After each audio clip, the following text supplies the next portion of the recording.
श्री नवनाथ भक्तिसार अध्याय 6 कालिकास्त्रीची प्राप्ती। या अध्यायाचे नित्य श्रवणाने पठनाने शत्रूवर मोहिनी पडते, शत्रू आपला दास होऊन सुतासारखा सरळ होतो। अध्यायाला सुरुवात करूयात। 12 मल्हार या पवित्र स्थानी मच्छिंद्रनाथांनी अष्टभैरवादिकांशी युद्ध करून त्यांची खच्ची करून देवीचा प्रसाद मिळवला।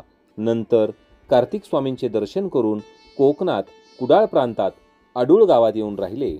त्या गावाबाहेर असलेल्या कालिकेच्या दैवताच्या दर्शनासाठी मच्छिंद्रनाथ गेले। हे कालिका दैवत फार कडक असून भगवान शंकरांच्या हातातल्या कालिका अस्त्राची तेथे स्थापना केलेली आहे।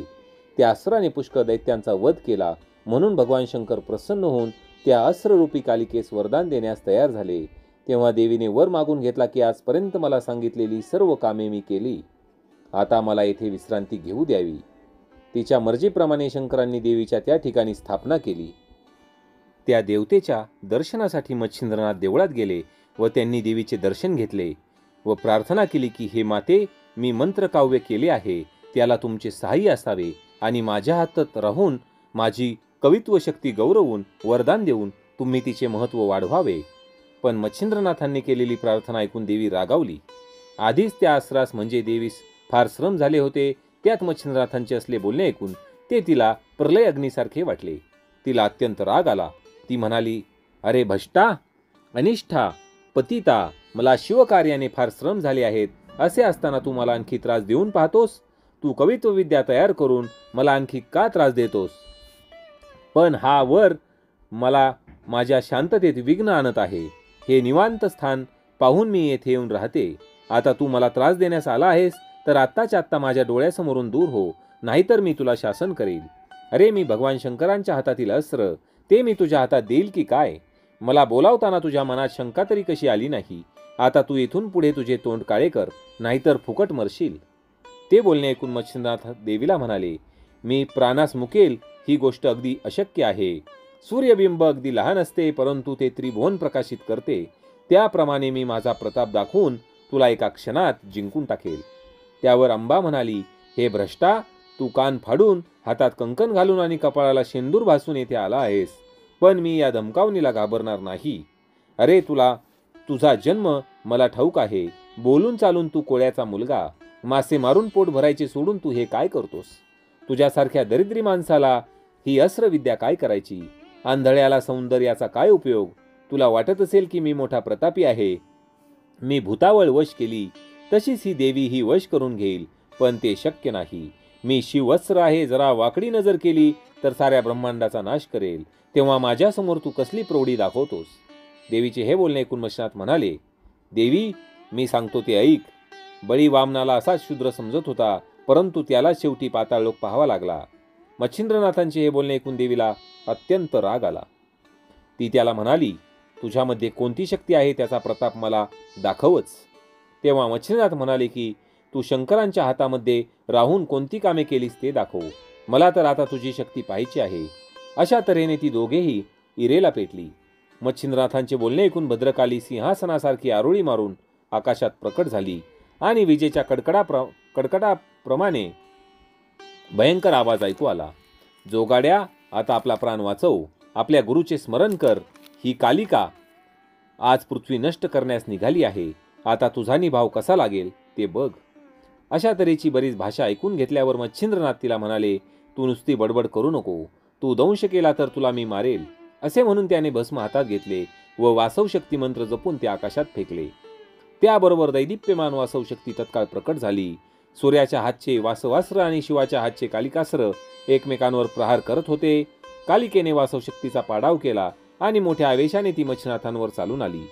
हे नाथांच्या लक्षात येताच त्यांनी पुन्हा भस्म घेऊन एकादश रुद्रमंत्र सिद्ध करून फेकताच रुद्र प्रकट झाले। ते भयंकर रुद्र पाहताच कालिकेचे तेज फिके पडले। ताबडतोब तिने त्याची स्तुती केली, त्यामुळे ते जरा सौम्य झाले। हे पाहताच मच्छिंद्रनाथांनी वज्रास्त्र व धूम्रास्त्र ही अस्त्रे सोडली, परंतु त्यांचा काही प्रभाव पडेना, कारण कालिकेने धूम्रास्त्र गिळून टाकले व वज्रास्त्र शैल पर्वतावर आपटले। यामुळे तो पर्वत फुटून गेला। याची साक्ष आजतागायत हिंदुस्थानात आहे। दोन्ही अस्त्रांचा पाडाव झालेला पाहून मच्छिंद्रनाथांनी वाताकर्षणाची योजना केली। त्या वातास्त्राने इंगित त्यांना साधले होते. दत्तात्रेयांच्या कृपाप्रसादाने मच्छिंद्रनाथांना वाताकर्षणाचा लाभ झाला होता. त्या अस्त्राचे साह्य घेऊन त्यांनी कालिका देवीवर प्रहार केला. त्याबरोबर तिच्या देहाचे चलनवलन थांबले आणि देवी विकल झाली. ती आकाशातून जमिनीवर आदळली आणि बेशुद्ध झाली. हा सर्व प्रकार पाहून देवदानवांना सुद्धा मोठे आश्चर्य वाटले. कालिकेचे प्राण जाऊ लागले तेव्हा देवीने शंकरांचा धावा केला. तो ऐकता शंकरांनी हा सर्व खेळ मच्छिंद्रनाथांचा आहे हे ओळखले. लगेच नंदीवर बसून ते त्या ठिकाणी आले. शंकरांना पाहून मच्छिंद्रनाथांनी त्यांच्या पायावर डोके ठेवले. मग शंकरांनी त्याला पोटाशी धरून कडकडून मिठी मारली व प्रताप दाखवून अस्त्र जिंकल्याबद्दल त्याची प्रशंसा केली. तेव्हा नाथांनी शंकरांना सांगितले की बद्रिकाश्रमास तुम्ही प्रसन्न होऊन दत्तात्रेयांकडून मला मंत्र व अस्त्रविद्या वगैरे शिकवले, त्या कृपेचा हा प्रताप आहे. यावर शंकर म्हणाले, सध्या ते राहू दे, तू आधी कालिका देवीला सावध कर. नाथ म्हणाले, तुम्ही आपला वरदहस्त माझ्या मस्तकावर ठेवा. ते ऐकून तुमची इच्छा काय आहे असे शंकरांनी त्यांना विचारले. त्यावर ते म्हणाले की जशी शुक्राचार्यांनी संजीवनी विद्या कचाला दिली त्याप्रमाणे शाबरी विद्येचे तुम्ही माझ्याकडून कवित्व करविले, तसा वर देऊन मला कालिकास्त्र द्यावे. तुमच्या हाती राहून कालिकेने जशी कामे केली तशीच तिने माझ्या हातात राहून करावीत व पुढेही मंत्रकार्यात तिने मला उपयोगी पडावे. असा जर मला आपण वर द्याल तर मी नित्य समाधानी वृत्तीने राहील. मच्छिंद्रनाथांचे हे मागणे ऐकून शंकर म्हणाले, तू प्रथम कालिकेस उठव. तिला मी सर्वस्वी तुझ्या स्वाधीन करतो आणि मीही तुला सर्व प्रकारे मदत करील अशी शपथ घेतो. मच्छिंद्रनाथ शंकरांच्या पाया पडले. वातास्त्र मंत्र म्हणून भस्म फेकून वाताकर्षण अस्त्र काढून घेतले. त्यामुळे देवी सावध होऊन उठून बसली व चोहीकडे पाहू लागली. तो शंकरांना तिने पाहिले. मग सटकन उठून ती त्यांच्या पाया पडली व तुम्ही मला जीवदान दिले असे म्हणून तिने त्यांची स्तुती केली. मग शंकर तिला म्हणाले, माझे एक तुझ्यापाशी मागणे आहे, तेवढे तू मला दे, म्हणजे मी तुला एक नागरत्न देईन. देवीने शंकरांना त्यांचा हेतू विचारला. तेव्हा शंकर म्हणाले, माझ्या हातात तू बरेच दिवस राहिलीस, पण आता तू जगाच्या कल्याणासाठी मच्छिंद्रनाथांना सहाय्य करावे एवढे माझे मागणे आहे. शंकरांचे हे बोलणे ऐकून तिला हसू आले. ती म्हणाली, मी तुमच्या पायाची दासी आहे. तुमची ही आर्जवाची भाषा कशासाठी? मला तुमची आज्ञा मान्य आहे. जिकडे पाठवाल तिकडे मी जाईल. मग तिने मच्छिंद्रनाथांना बोलावले. तो येताच देवीने प्रेमभराने त्यांना आलिंगन दिले व मी तुला सहाय्य करेल असे वचन देऊन त्यांचे समाधान केले. मच्छिंद्रनाथ व शंकर यांना देवीने तेथे 3 रात्र ठेवून घेतले. 4थ्या दिवशी देवीला विचारून भगवान शंकर कैलासावर तर मच्छिंद्रनाथ गदातीर्थाला हरेश्वराला गेले.